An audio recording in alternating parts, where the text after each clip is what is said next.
Mister Nuttall, मेरी aunty नीचे आती ही होगी, एक 15 साल की यंग लेडी ने उससे कहा, और इस मीन टाइम में आप चाहें तो मुझसे बातचीत कर सकते हैं।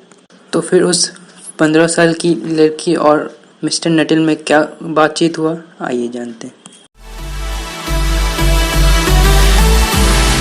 You say you wanna try, but you never do. Sugar, there's a reason why we lose. You say you wanna cry, but you never do. Sugar, there's a reason why we तो Frampton Nuttall उस यथा समय में उस लड़की से कुछ कहना चाहता था जो कि उसको खुश कर दे, जो कि उसको फ्लैटर कर दे, जब तक कि उसकी आंटी नीचे नहीं आ जाती। और प्राइवेटली ही उसके मन में फिर डाउट हुआ कि क्या ये फॉर्मल विज़िट जो कि वो अनजान लोगों के घर में विज़िट करने आया है, तो क्या ये सही होगा, क्या ये उसके नर्व को क्योर कर पाएगा। वो खुद ही अपने में ये बात सोचा। मुझे पता है ऐसा कैसे होगा। उसकी बहन ने उससे ऐसा कहा था जब वो रूरल रिट्रीट यानी कि गांव देहात वाले इलाके में जाने की तैयारी कर रहा था। तुम वहाँ जाओगे और वहाँ किसी से कुछ बात नहीं करोगे, यानी कि तुमको वहाँ पे अपनी ही धुन में रहना है, किसी से ज़्यादा बातचीत नहीं करना है। और यदि तुम यहाँ पे ज़्यादा देर तक रहे तो तुम्हारे नर्व्स की हालत, जो नर्व्स का जो प्रॉब्लम है उसका हालत और भी ज़्यादा ख़राब हो जाएगा। मैं तुम्हें इंट्रोडक्शन का कुछ लेटर्स दे रही हूँ, जो कि जितने भी लोगों को वहाँ मैं जानती हूँ उन सब का के लिए मैं इंट्रोडक्शन लेटर दे रही हूँ। उनमें से कुछ लोग थे, जितना मुझे याद है वो बहुत अच्छे थे। तो फिर फ्रैम्पटन ने सोचा कि मिस्टर सेपल्टन, जिसको वो इंट्रोडक्शन का लेटर्स देने वाला था, और फ्रैम्पटन नटल ने सोचा कि मिसेस सेपल्टन उन्हीं अच्छे लोगों में से एक है। यानी उसकी बहन ने तो कहा था ना कि उसमें से कुछ लोगों को मैं जानती हूँ, वो बहुत अच्छे हैं, तो सेपल्टन शायद उन्हीं लोगों में से एक थी।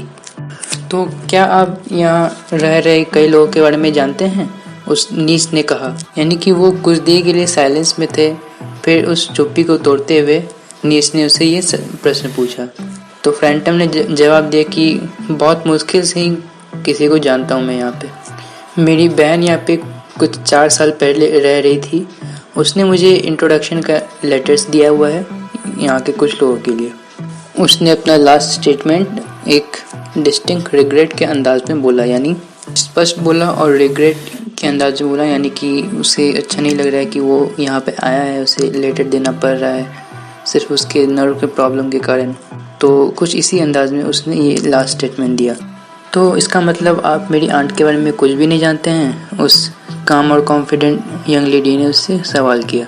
मैं सिर्फ उनका नाम और एड्रेस ही जानता हूँ, फ्रैम्पटन ने कहा। वो सोच रहा था कि मिस्टर सेपल्टन शादीशुदा है या विधवा है। उस रूम का जो सेटिंग था, उस रूम का जैसा माहौल था, देख के लग रहा था कि वहाँ पे पहले आदमी लोग रहता था, यानी मैस्कुलिन हैबिटेशन। मैस्कुलिन मतलब मेल और हैबिटेशन मतलब रहना। उनके साथ कुछ 3 साल पहले एक बहुत बड़ा ट्रेजेडी हुआ था, उस बच्ची ने कहा उसके साथ ट्रेजेडी हुआ था। ये शायद तब की बात हुई होगी जब आपकी बहन यहाँ रह रही होगी। उसके साथ ट्रेजेडी? फ्रैम्पटन ने शॉक होकर उससे पूछा। वो सोच रहा था कि इस पूरे सुनसान, पूरा शांत इलाके में ट्रेजेडी कैसे हो सकता है इस जगह पे। तो फिर उस नीस ने जवाब दिया कि आप सोच रहे होंगे कि हम लोग ये विंडो, इस बड़े से खिड़की को खुला क्यों छोड़ रहे हैं इस अक्टूबर के आफ्टरनून टाइम पे। उस लार्ज फ्रेंच विंडो की तरफ पॉइंट करते हुए उसने ये कहा। ऐसा इसलिए हुआ होगा क्योंकि साल के इस टाइम में थोड़ी सी गर्मी पड़ती है, इसलिए विंडो खुला हुआ होगा। पर इस विंडो का इस ट्रेजेडी से क्या लेना देना है, फ्रैम्पटन ने पूछा। तो तकरीबन 3 साल और 1 दिन पहले उसी विंडो के थ्रू मिसेस सेपल्टन के हस्बैंड और उसके 2 छोटे भाई उस दिन शूटिंग पे गए थे, और उस दिन के बाद से वो वापस कभी नहीं आए। तो वो अपने फेवरेट शूटिंग एरिया पे थे, ग्रासलैंड पे थे, पर उसके रास्ते में एक बहुत ज़्यादा खतरनाक एक दलदल था, जिस पे वो लोग फंस गए, यानी कि वो लोग उसी दलदल में डूब के मर गए। और उस समय गर्मी भी थी और बरसात भी ज़्यादा होती थी, तो वहाँ पे दलदल बन चुका था। और वो जगह बाकी साल में तो सेफ रहता था, पर उस साल अचानक ही वो खतरे की घंटी बन गई थी। और फिर उनकी बॉडीज़ को भी कभी नहीं पाया गया, मतलब कभी नहीं वो मिला वो उनकी बॉडीज़ भी। और यही सबसे ज़्यादा दर्दनाक पार्ट था। और फिर उस लड़की का आवाज़ में जो कॉन्फिडेंस था वो थोड़ा सा लूज़ हो गया, और फिर वो हिचक के बात करी थी, झिझक के बात करी थी। बेचारी आंटी, वो हमेशा यही सोचती है कि वो लोग वापस एक दिन ज़रूर आएंगे अपने ब्राउन स्पैनियल के साथ, यानी भूरे रंग के कुत्ते के साथ, जो कि उस दिन उन लोगों के साथ था, और वापस उसी खिड़की से अंदर आएंगे जैसा कि वो हमेशा किया करते थे। तो और इसी कारण से ये विंडो हमेशा खुला रहता है जब तक कि शाम ना हो जाए, जब तक कि थोड़ा सा अंधेरा न छा जाए। बेचारी आंटी, वो हमेशा मुझे बताती रहती थी कि वो लोग कैसे जाते थे।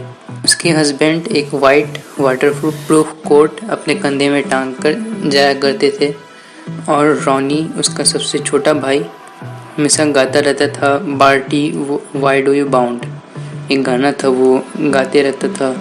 और वो हमेशा उसको टीज़ करता था, यानी उस आंटी को ये बात पे हमेशा चिढ़ाते रहता था, क्योंकि उन्होंने कहा था कि ये गाना उन्हें हमेशा इरिटेट करता है, इसीलिए वो उसका जो छोटा भाई था वो हमेशा उसको इस गाने से चिढ़ाते रहता था। आप जानते हैं, कभी कभी तो मुझे ऐसा लगता है कि कहीं मुझे ऐसे एक डरावना फीलिंग आता है कि कहीं वो सच में उस विंडो के थ्रू अंदर ना आ जाए किसी दिन भूत बन के।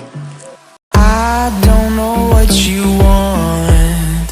Let's have a bit of fun till I downfall. My love, if you